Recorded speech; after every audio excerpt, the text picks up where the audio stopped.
Nearly half of all women age 40 and older who get mammograms are found to have dense breasts. That's according to the National Cancer Institute. And that can make it harder to see cancer on mammograms. And dense breasts are also a risk factor. The survivor you're about to meet falls into that category. But because she and her doctor were proactive, she found her breast cancer early.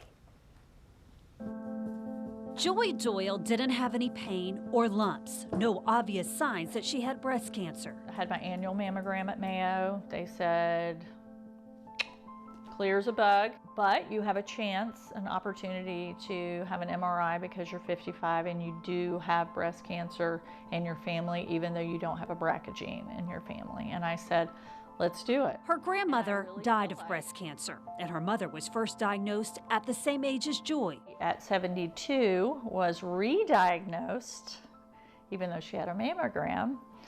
She had a rash in her incision. We went to Mayo, and she was stage 4 and given 2 years to live. The day after Joy celebrated her 36th wedding anniversary this past March, she had a biopsy out of an abundance of caution because of what doctors saw in her MRI. She shared what came next at a recent Real Men Wear Pink fundraiser. And then the call. The call was, you have cancer. It's malignant. The biopsy revealed she had stage 1 breast cancer. For years I've said, when that time came, if it ever did, I would have a double mastectomy. I would not spend the rest of my life anxious about breast cancer. Within a matter of weeks, she underwent surgery. From my faith perspective, the body of my church at 1122 gathered around and prayed over me the night before I had surgery, and I believe they've carried me. The cancer had not spread, so she did not need chemo or radiation.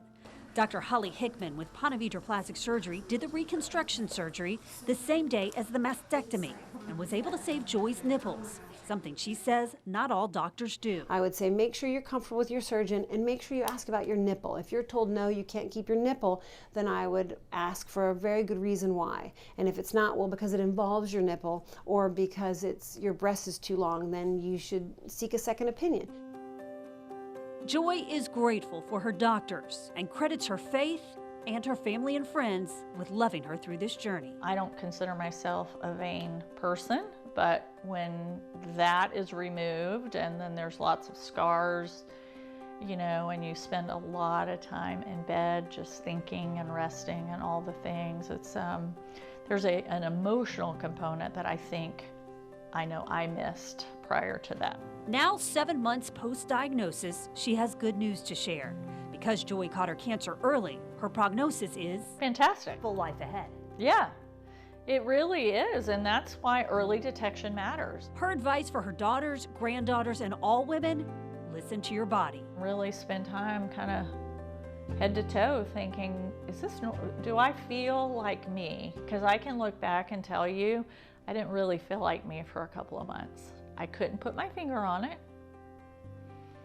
It wasn't obvious, but I was not shocked. She's now using her experience to remind women to do your monthly self-exam, get your annual mammogram, and be proactive. I'm cancer-free, and it's such a gift, and I want to give back, and I'm using it. It's hard because I'd love to package it up and tell no one about it and move along, but I believe it can be used for good, and so I'm willing to tell the story.